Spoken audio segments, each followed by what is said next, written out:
So, amidst some of the chaos, there was one ingredient that was left out.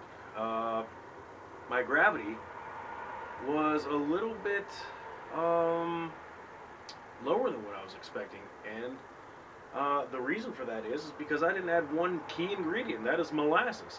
Molasses is historically a very common ingredient used in brewing. I should have added this in the boil to ensure that the molasses is going to be sterile. However, seeing as molasses is a product that goes up on store shelves and sits in bottles for could be months on end, I'm fairly sure that molasses goes into the bottle as a sterile ingredient to begin with, a sterile product. Two things working for us right now are the fact that I'm going to pitch my yeast here shortly, so even if there is a trace of some sort of foreign bacteria in this molasses, it's going to get muscled out by the yeast that I'm going to pitch. Again, I really feel that this is probably a sterile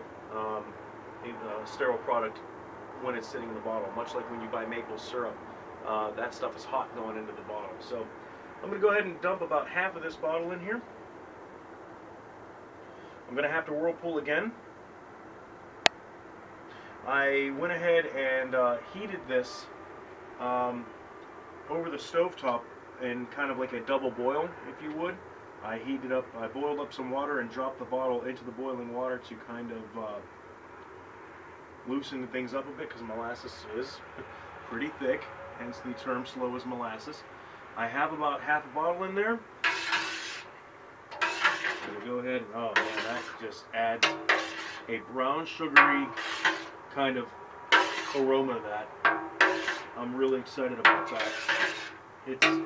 I think it's going to add a bit of a complexity to this, and you know, I think the fact that I'm adding this in after it's been cooled, I think what I'm doing is I'm creating a less fermentable liquid here, which means that the molasses character will be more preserved in the beer. So that could have been a happy accident. You know, sometimes that's just how things work out when they're brewing.